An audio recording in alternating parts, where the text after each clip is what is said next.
Bueno, buenas tardes a todos quienes nos acompañan en esta instancia un poco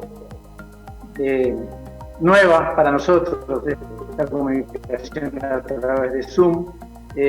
Y bueno, en primer lugar, el agradecimiento a la gente del Colegio Médico, de su representante, el doctor Glauco, por esta oportunidad que tenemos de hacer una presentación de un libro que creemos que ha sido un hito en cuanto a la medicina de emergencia en Uruguay, y que bueno, que estamos aprovechando esta oportunidad para presentarlo. Y si les parece, voy a ir a compartir pantalla para ver algunas cosas que nos acompañan un poco en este momento. Bueno, el libro que hacemos referencia es justamente el primer manual que se ha editado en Uruguay de soporte vital cardíaco avanzado, el manual del curso de soporte vital cardíaco avanzado, ACLS por las siglas conocidas en inglés, con las actualizaciones 2020. En realidad estamos muy contentos por esto porque se trata de la primera publicación nacional de soporte vital cardíaco avanzado, es la primera vez que se publica un libro en nuestro país. Y bueno, y esto ya de por sí es un...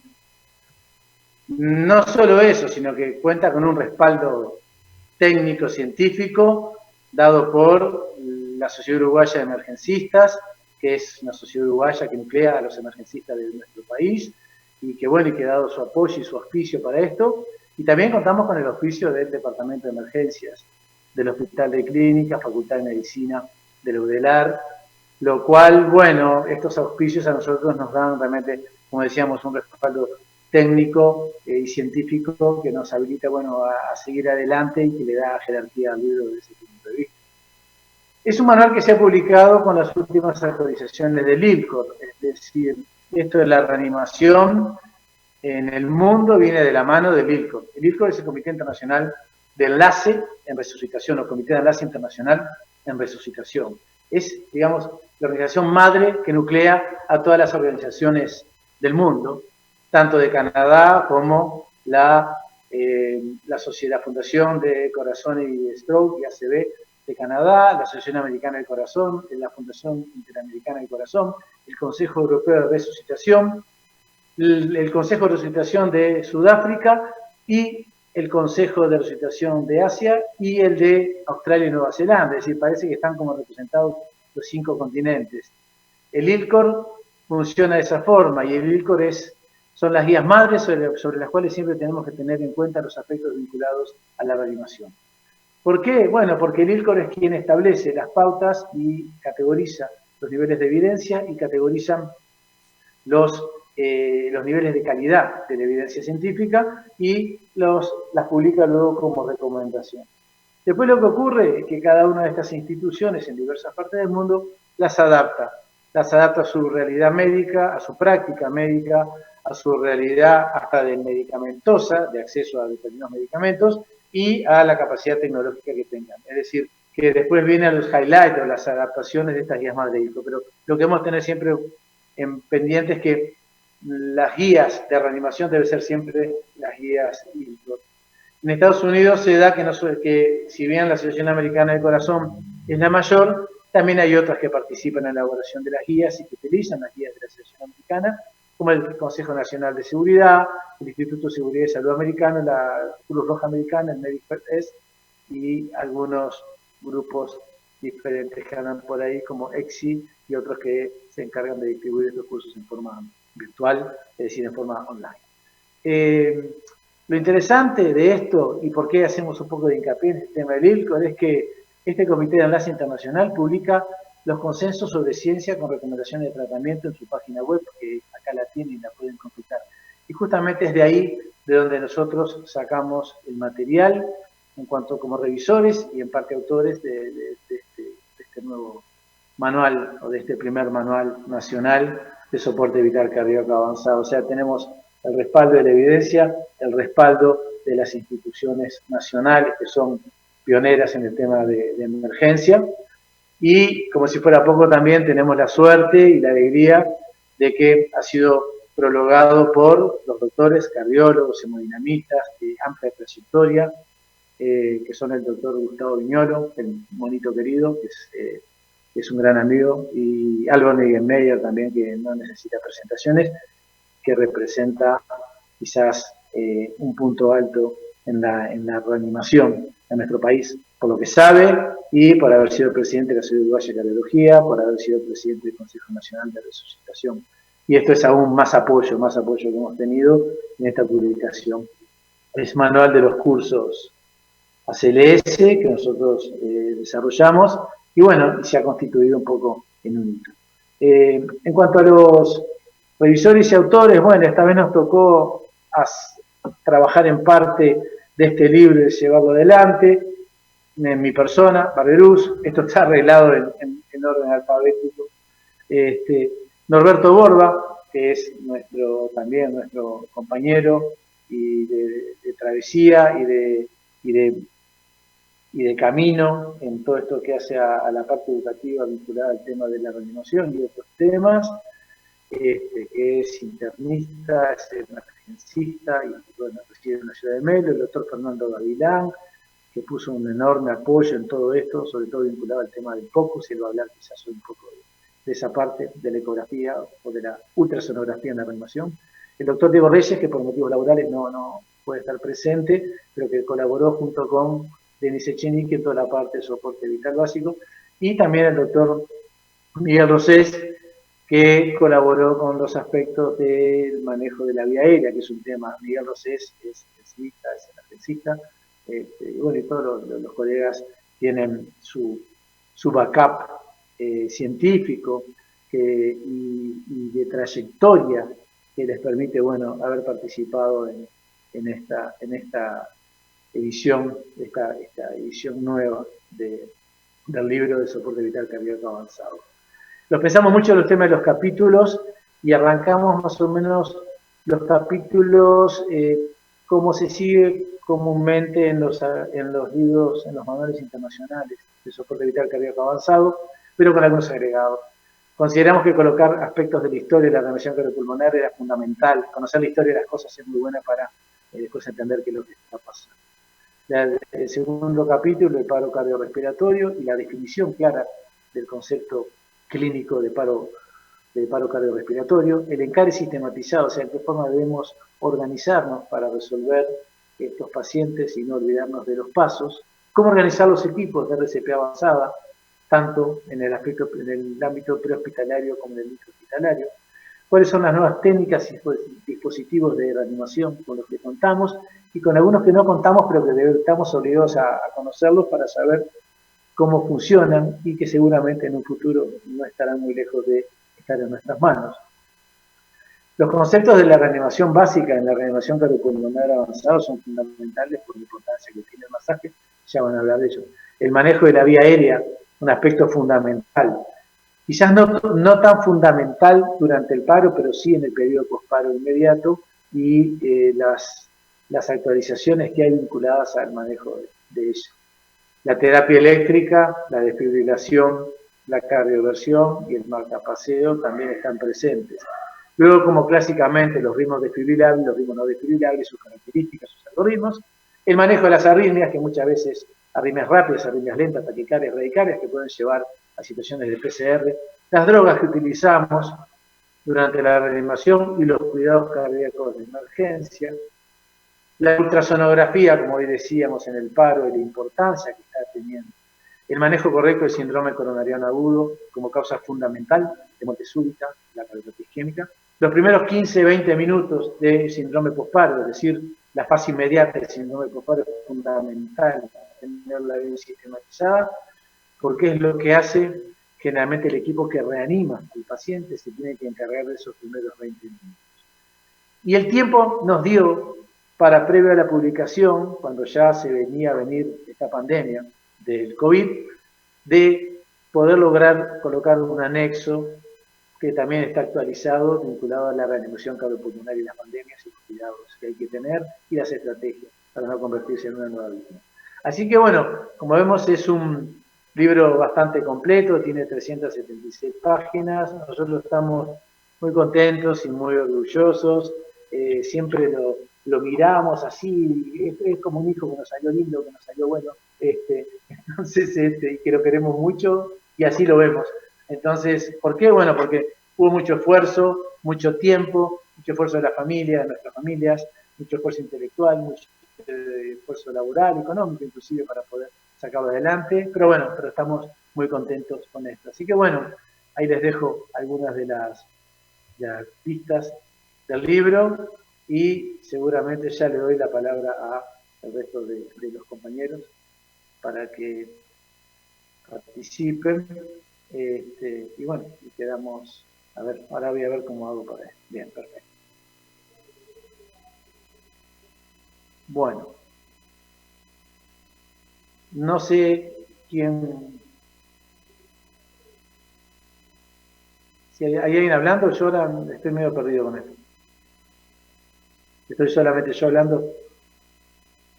¿Sí? Bueno, perfecto.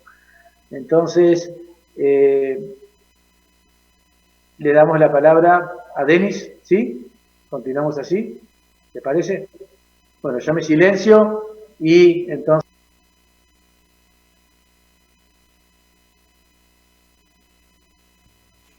Bueno, ¿me escuchan ahí?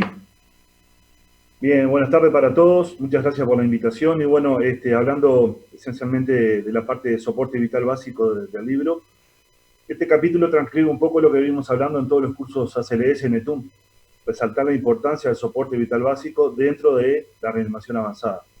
Entonces voy a compartir rápidamente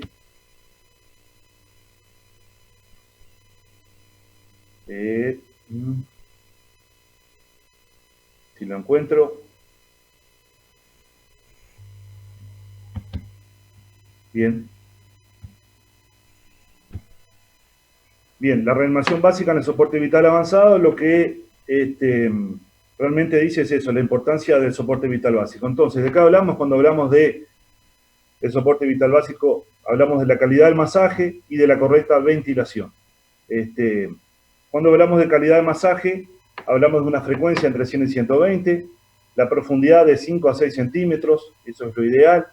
Permitir, que esto es muy importante y pocas veces se dice, permitir la expansión torácica completa, ¿está claro?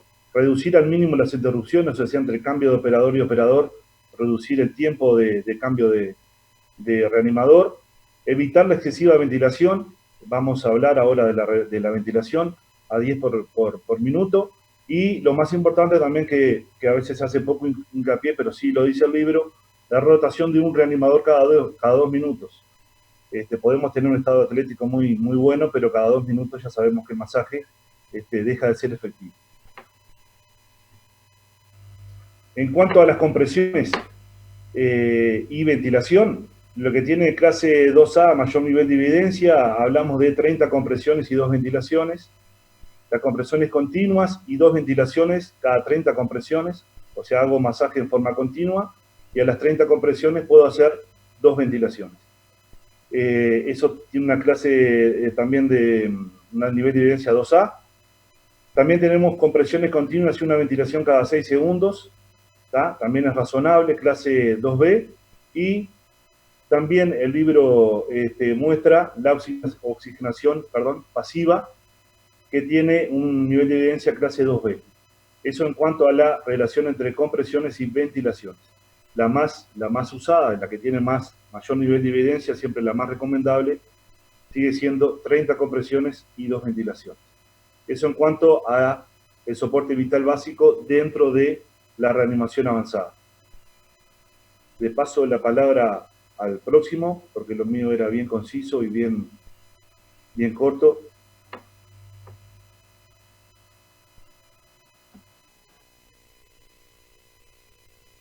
Bueno, no sé a quién le toca ahora.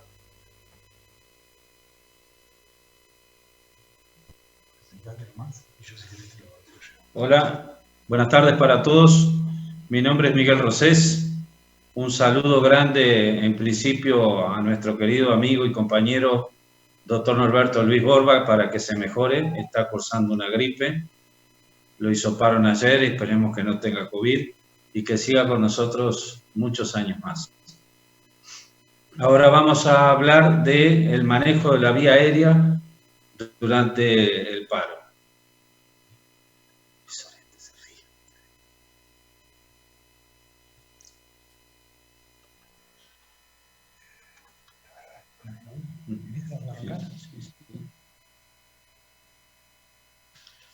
Bien, recordemos que la optimización de la ventilación durante la reanimación cardiopulmonar es, durante todo este tiempo, un campo muy amplio de investigación. Observaciones fisiológicas recientes en este campo desafían la comprensión actual de las interacciones respiratorias y circulatorias. En el contexto de la reanimación cardiopulmonar, el concepto fisiológico clásico sobre la ventilación se vuelve desafiante. Mantener las concentraciones de oxígeno, dióxido de carbono e iones hidrógenos en los tejidos a través de la respiración. Recuerden que la ventilación puede ejercer efectos hemodinámicos perjudiciales que deben equilibrarse con los beneficios esperados. Los riesgos de hiperventilación han sido o se abordan en este libro y se han estudiado en forma importante, enfatizando la necesidad de priorizar la calidad de la compresión torácica. Recuerden que hemos cambiado del ABC al CAB. Entonces, la ventilación sigue igual siendo obligatoria. ¿Para qué? Para tener un intercambio de gases correcto, adecuado, tan pronto como se prolongue la RCP. Inicialmente vamos a tener un periodo de 3-5 minutos durante el cual la ventilación muchas veces se deja de lado, pero una vez que se prolonga la reanimación, la ventilación es obligatoria. Los factores que afectan la capacidad de las compresiones torácicas para producir ventilación alveolar son poco conocidas. Muchos pacientes, recuerden ustedes, con paro cardíaco exhiben lo que se denomina fisiológicamente cierre de la vía aérea intratorácica. Este fenómeno está asociado con la reducción del volumen pulmonar. Impide que las compresiones torácicas generen ventilación y en general limita la ventilación adecuada. Esta ventilación que se administre sea la adecuada. Pero este fenómeno se puede revertir con pequeños niveles de presión positiva al final de la expiración. Capítulo importante, sobre todo en los pacientes que recuperan la circulación espontánea, en el cual nosotros vamos a ventilar a este paciente, debemos agregarle niveles de presión final expiratoria. Recordemos también que la permeabilidad de la vía aérea intratorácica afecta en gran medida la ventilación administrada. Las diferencias de la permeabilidad de la vía aérea se asociaron con grandes cambios en la ventilación administrada. El CO2 máximo registrado entre las respiraciones refleja el CO2 alveolar, pero también puede reflejar la eficacia de la reanimación cardiopulmonar. Pero también, recuerden ustedes que depende de la permeabilidad de la vía aérea. El índice de apertura y la ventilación administrada aumentaron con la presión positiva al final de la expiración, sin afectar la presión intratorácica.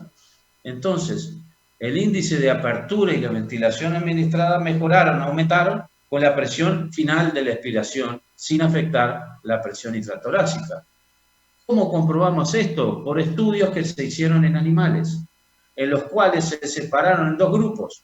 Un grupo, el grupo B, donde se le proveía alta presión en la vía aérea y la presión expiratoria final, grupos de baja presión y grupos de alta presión. La presión expiratoria en el grupo de baja presión fue 0, una PIP 0, y en el grupo de altas presiones la PIP se estableció en 6. el número de animales con presiones altas, con recuperación de la circulación espontánea, fue significativamente mayor que en el grupo de bajas presiones.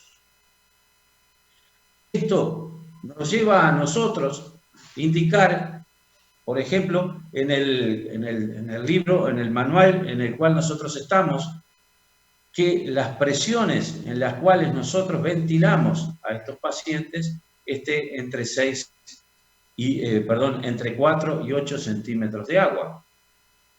Por toda esta explicación fisiológica que les hemos demostrado. También una cosa importante que surge de los nuevos avances 2019-2020 es las recomendaciones sobre el uso de dispositivos en la vía aérea, ya sea a nivel hospitalario o extrahospitalario. En el contexto hospitalario, las recomendaciones dicen que los profesionales expertos y entrenados en procedimientos avanzados, se puede utilizar un dispositivo supraglótico o un tubo endotraqueal. En cambio, en el contexto extrahospitalario, vamos a tener dos contextos. Uno con tasas de éxito de intubación baja y otro con tasas de intubación altas. Las bajas, ¿qué es lo que se recomienda? Se puede utilizar un dispositivo supraglótico. ¿Por qué? Porque hay poco entrenamiento en la colocación de tubos endotraqueales. Entonces se recomienda un dispositivo supraglótico. En donde hay altas tasas, siempre en el contexto hospitalario, prehospitalario, una tasa de intubación alta, se recomienda, con buen entrenamiento, utilizar un dispositivo supraglótico o un tubo endotraqueal. Entonces, los servicios de emergencias médicas, los móviles que realizan la intubación prehospitalaria, deben, y esto es una recomendación fuerte del 2019-2020, un programa de mejora continua en la calidad para minimizar las complicaciones y realizar un seguimiento de las tasas generales de éxito en la colocación de los dispositivos supraglóticos y los tubos endotraqueales. Recuerden ustedes que se maneja o se recomienda tanto los dispositivos supraglóticos como la intubación endotraqueal. Con esto queremos agradecer la oportunidad que nos dieron para poder expresar estas novedades que consideramos que son las más importantes a destacar dentro de lo que es el manejo de la vía aérea en la reanimación cardiopulmonar. Muchas gracias.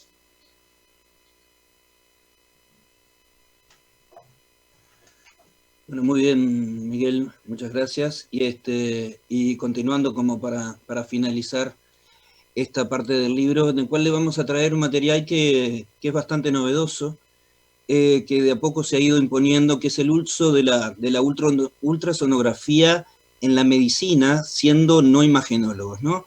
Y eso en los últimos años se ha resumido como POCUS, Point of Care Use, en la ultrasonografía en el lugar donde esté el paciente y haciendo una extensión de nuestro examen clínico.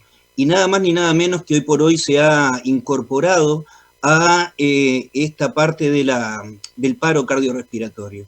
Así que bueno, nos pareció pertinente que lo obtengamos en este libro y ya presentarles nuestro protocolo, y le hacemos público a un protocolo propio, protocolo Montevideo, que va a resumir todo esto que es el POCUS en el paro cardiorrespiratorio.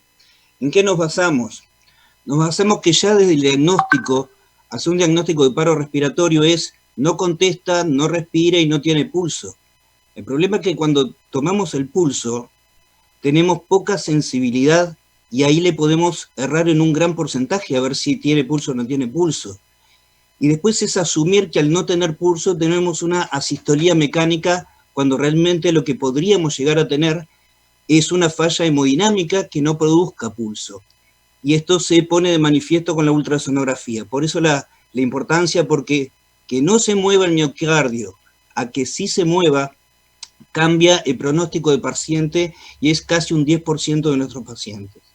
Por eso la ultrasonografía identifica la presencia o ausencia de movimiento cardíaco y esto ya nos pone en dos grupos importantes de un paciente que tiene más posibilidades de resucitarlo y otro que realmente el pronóstico va a ser nefasto. Lo otro importante de la ultrasonografía que se le ha achacado es que podríamos interferir con las pautas del CLS, y eso no es así. El protocolo se adapta perfectamente a las pautas de ACLS, por eso tenemos que seguirla manteniendo una reanimación cardiopulmonar de alta calidad, como lo expresó Echenique hoy. El rol entonces del POCUS en el PCR, fíjense en qué interesante toda esta lista. Vemos si se mueve o no se mueve mecánicamente el corazón, lo estamos viendo directamente, ya no estamos suponiendo por un pulso o no pulso.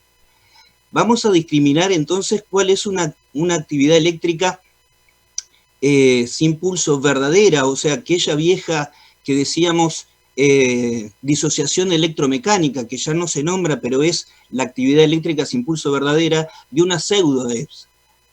Cobra mayor importancia en las causas reversibles en el paro, sobre todo cuando tenemos los ritmos no desfibrilables, porque si no revertimos esas causas, pocas cosas podemos hacer con la reanimación de alta calidad que podría ser solamente con las compresiones y adrenalina.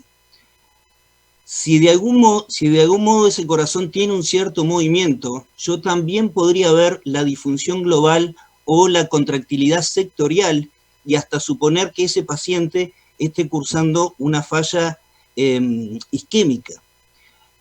Por otra parte, si empezamos a manejar la vía aérea es difícil, muchas veces es enormemente nefasto que nosotros podamos intubar en el esófago, y acá lo que podemos hacer online en el momento de la intubación es ver si realmente estamos pasando por la tráquea o no, y además si los campos ventilatorios son bilaterales. No nos quedamos ahí solamente, que además de la posresucitación podemos hacer el manejo hemodinámico de ese paciente. O sea, ¿qué hacemos? Llegamos a hacer un buen diagnóstico, llegamos a ver las causas reversibles, que podamos atenderlas, podemos colocar bien el tubo endotraqueal y justificar que sí lo estamos haciendo, porque a veces es muy difícil en la ocultación, y fíjense sobre todo en un prehospitalario donde hay ruidos, donde hay movimientos, donde hay gritos, y en la posresucitación. ¿Qué causas reversibles podemos mirar en la ultrasonografía? Bueno, si la sobrevida del PCR con asistolía o actividad eléctrica sin pulso es improbable, a no ser que se encuentren esas causas y se traten efectivamente. Si lo resumimos a las 4H, 4T, 5H, 5T, pero acá nos gustó ponerla en 4 y 4, vemos en el desarrollo que no pocas causas podemos evaluarlas. Por ejemplo, una hipovolemia.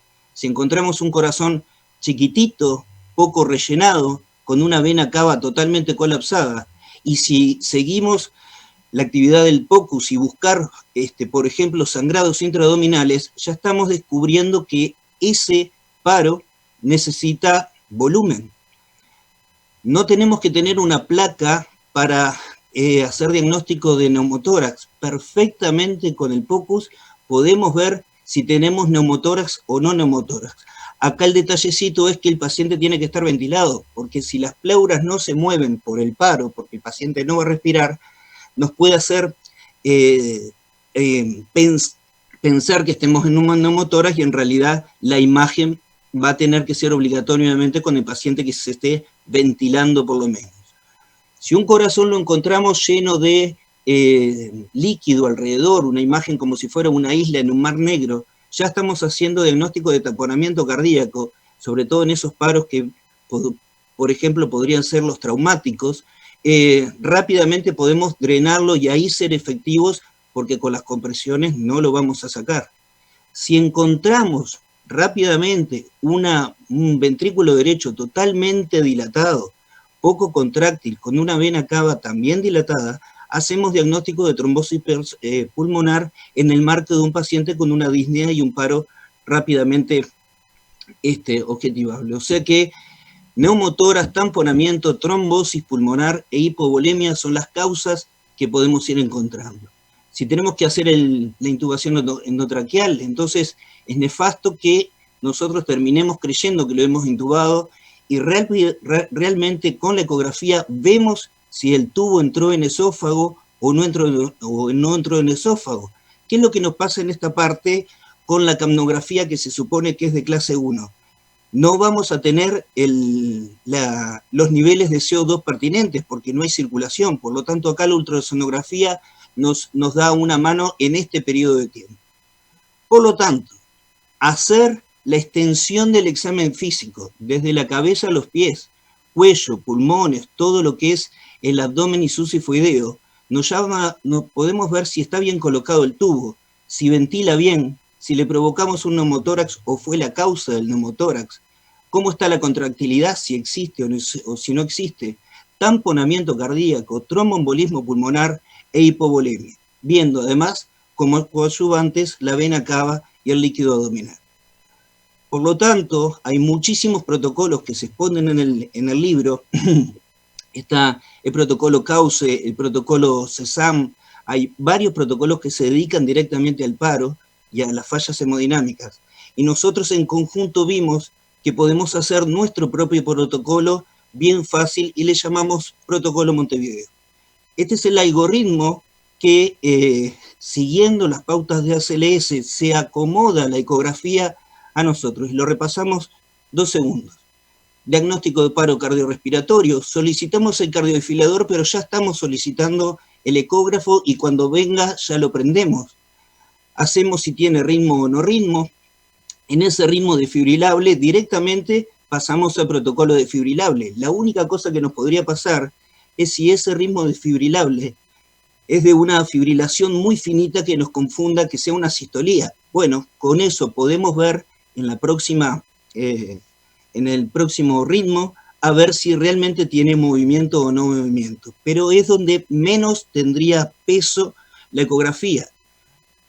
El POCUS toma conocimiento cuando nosotros estamos en las causas de un ritmo no desfibrilable porque le tenemos que buscar las causas. Entonces, según los detalles que podamos ver, si hay derrame, si no hay derrame, si el corazón es chiquito y poco rellenado, si está un ventrículo derecho más dilatado o no, finalmente llegamos a las causas de que acá puede haber un tamponamiento, una hipovolemia, un tromboembolismo pulmonar, esa disfunción global o sectorizada, el neumotórax, y si no es nada de esto, ahí podemos empezar a pensar en causas de hipoxemia, disionía y los otros.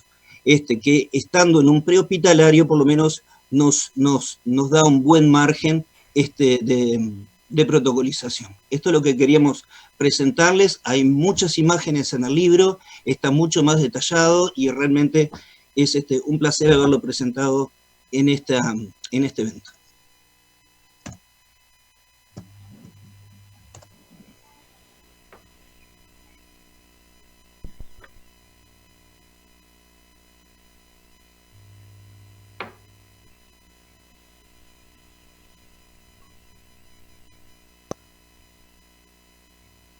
Bueno, esto ha sido un poco un pequeño resumen de lo que ha sido este gran trabajo que hemos realizado con los compañeros. Yo quería hacer, antes de darle la palabra a Glauco, algunas reflexiones vinculadas al tema de la reanimación y que el tema de trabajar en la reanimación desde tantos años nos ha dado una visión un poco diferente. ¿Sí?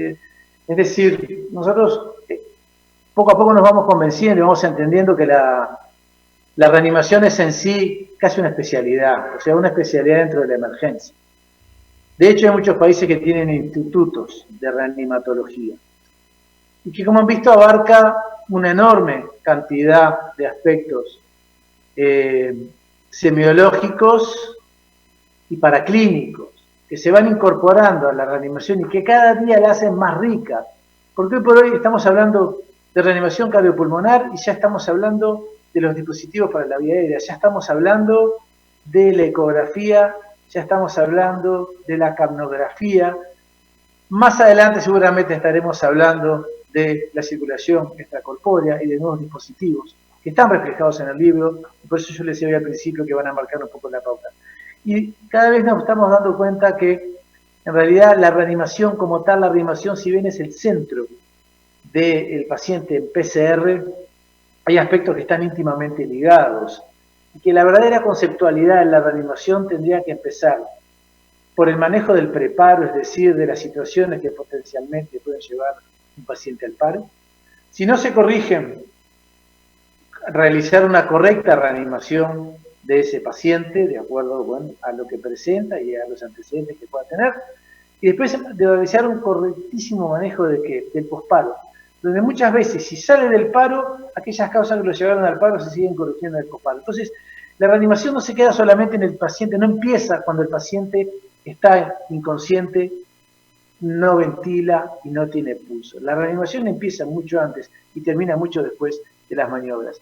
Y esos son algunos aspectos que el tiempo nos ha dado, nos ha permitido entender y que en cierta forma intentamos reflejar en este libro y que esperemos que quizás más adelante tengamos una segunda edición, que ya la estamos viendo y craneando, que se va a referir en particular a las situaciones que potencialmente pueden llevar al paro y a su corrección previa al paro. O sea, en ese concepto de abarcar a la reanimación en lo que es el preparo, el paro y el posparo inmediato, las diferentes circunstancias que llevan al mismo. Porque, como decíamos, y está escrito en el libro, no hay un paciente igual a otro, no hay una reanimación cardiopulmonar igual a otro, no hay una fibrilación ventricular igual a otra, son todas diferentes en diferentes pacientes, no hay un ritmo desfibrilar igual a otro, no hay una sistolía igual a otra, no hay una actividad de impulso igual a otra. Así que bueno, en ese camino estamos y esperamos seguir avanzando mientras la biología nos acompañe en todo sentido. Y bueno, y yo el agradecimiento así de todo corazón al grupo que hemos trabajado desde hace años, quizás somos amigos, y también a toda la gente que nos ha apoyado, desde la gente de cardiología, a la gente de la Sociedad Uruguaya de Emergencistas, Departamento de Emergencia del Hospital de Clínicas, el Colegio Médico, a la persona de Glauco Rodríguez también que nos dio para adelante. Así que bueno, me parece que para el cierre sería bueno escuchar al presidente del Colegio Médico alguna opinión al respecto. Yo, por mi parte, agradecido con todos. Gracias. Bueno, muchas gracias, Paul. En primer lugar, felicitarlos a ustedes, que son los grandes constructores y realizadores de esto. Como muchas veces hemos hablado en algunas tertulias personales, Paul, los que nos gusta hacer cosas y bajar cosas a tierra y concretarlas, sabemos el esfuerzo que lleva atrás de eso plasmar esas realidades, por lo cual ni que hablar que los felicito por haber concretado nada más y nada menos que la creación de un libro histórico para nuestro país específico, de un tema que a nosotros los emergencistas por supuesto que nos apasiona, porque por algo es la emergencia médica por excelencia, esa línea que muchas veces está entre la vida y la muerte, y que tanto nos gratifica a todos los integrantes de los equipos asistenciales en salud, y de ya destacar la gran importancia que como autores de este libro hay diferentes integrantes de equipos asistenciales. Hacia ahí tenemos que ir, no solo en la medicina, me debería decir que en la vida, ¿no? A la construcción de equipos, a sumar, a fortalecernos. Vaya si esta crisis sanitaria inédita mundial nos ha puesto en evidencia de eso. Las fortalezas es crear puentes y fuerzas entre todos.